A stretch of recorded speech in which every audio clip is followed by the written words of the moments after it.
was $1.20 a gallon. Today, it's over $3.50, and sometimes way more depending on where you live. But here's the kicker. Minimum wage in the 80s was $3.10, and now it's $7.25. Sure, it's higher, but does it really stretch as far? Now let's talk food. A dozen eggs was 90 cents in the 80s. Today is $4, maybe even $6 depending on where you shop.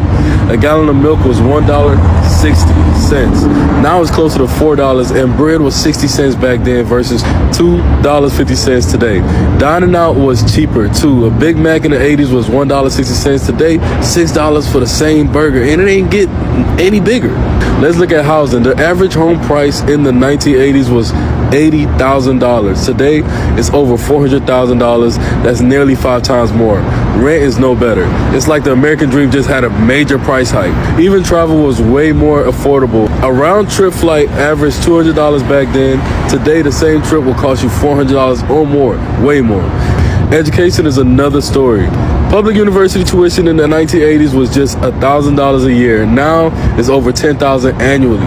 And that's not counting room, board, or lifetime student loans. But tech, here's one win for today. A personal computer in the 80s cost over $3,000.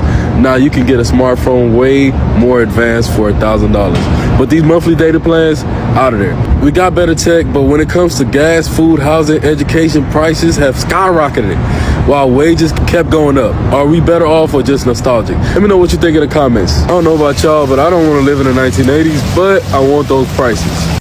Yeah, go ahead and bring these prices back. These prices will make America great again. Not even gonna lie to you. New house, $5,800 for a whole new house. Do you know how many houses I buy for $5,800 right now? Psh, swipe that credit card so goddamn fast. Give me 15 of them right now. Fuck you talking about?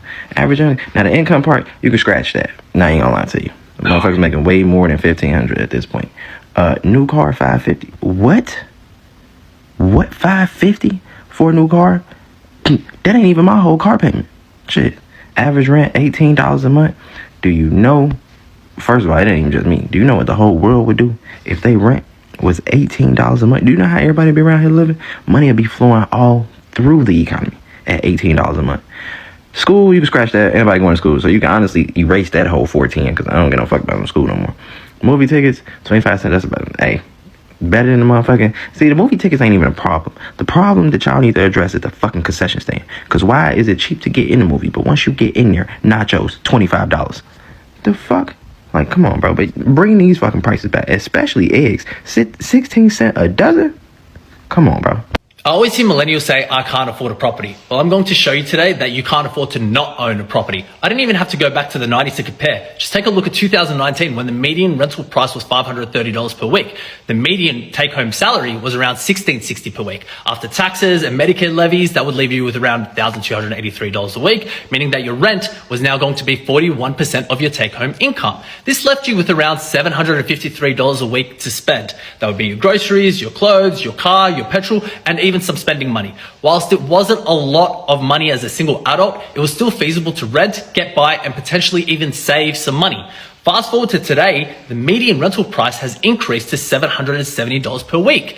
This is 45% since 2019. Wages in that time have only increased by 15% to $1,923 a week. Once you take out the taxes and the levies, that would leave you with $1,481 per week, meaning that your rent is now 52% of your salary, leaving you with $711 per week. So whilst your weekly take-home income might be more than what it was in 2019, you actually have $42 less per week to spend than you would have 5 years ago. That doesn't include electricity going up, fuel going up, and even the cost of adding avocado to your brunch increasing.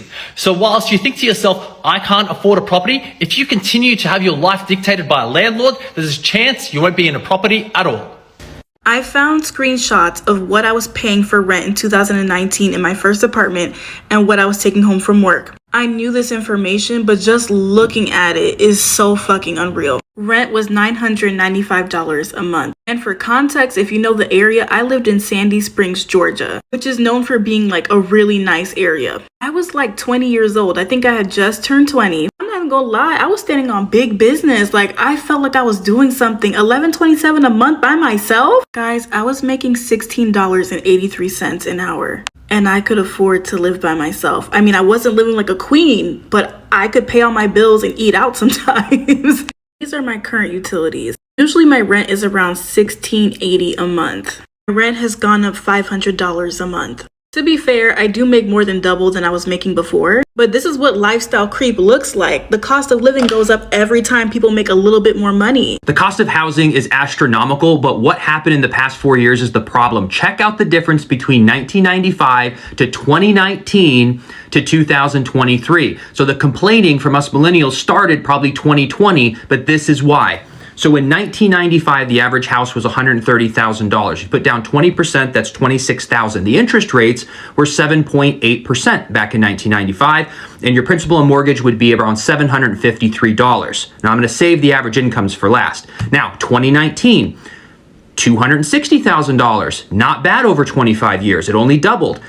So the down payment would be $52,000, and there was only a 4% interest rate. So the monthly payment for principal and interest was $993. So this difference was not bad at all.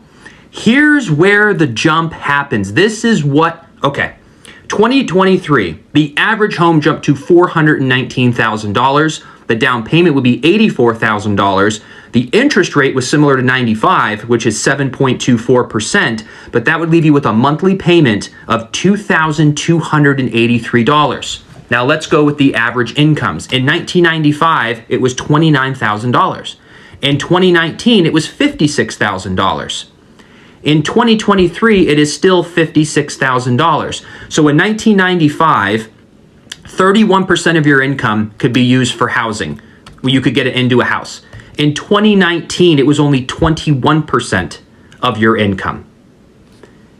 In 2023, it is 49% of your income, plus the cost of living, plus the cost of groceries. So the past 4 years is the problem. This is why millennials and first-time homebuyers are complaining now, because the disparity between 95 and 2019 over 25 years was not that big of a deal. It was moving like it was supposed to. I started fitness coaching in 2017, and I found this budget list that I wrote out back in 2019. This is my first year doing fitness coaching, like seriously. And I have like everything that I spent and like my current spending. So let's go through it. The comparison to today, because I read this, like I'm actually mind blown. I found this somewhere when I was like shuffling papers because I recently moved, and I haven't looked at this obviously since I like wrote it basically. So let's compare what I was spending back then when I was 25, first year in LA, and what I'm spending now and the difference. My rent was $1,650. My car payment was $273. My car insurance was $100. Gas was $120 a month. Groceries, $300. Food, $250. Spotify, $10. Charity, $33. I have a bark box, which I still have for this guy over here. You can see him, he's laying down in bed. Scentbird, $15. Wi-Fi, $50. School loans, undergrad school loans, I was paying $150 a month. My phone, $105. Credit card interest, $150. I had invested in myself and did a business coaching program my first year and my second year. That was 16 grand for the year. Trainerize, which is what I still use for coaching, $60 a month. Uber, $30. Calendly, which I use for scheduling, was $20. ClickFunnels, $100. Adobe Lightroom, $10. Going out, I guess I'll take personal expenses at the time. I was going out a lot more my first, second year in LA, and that was $200. Extras, $150 in total. My required like budget expenses with living and also operating a business was $4,000. At this time, I had no team members. I was just a solopreneur. I was doing everything, so there was no expenses with that. Fast forward 7 years later, my current spending is somewhere like my need spending, this was $4,000, is about 20 to 25 grand versus the $4,000. My current rent is my current rent, I just moved, is $3,400.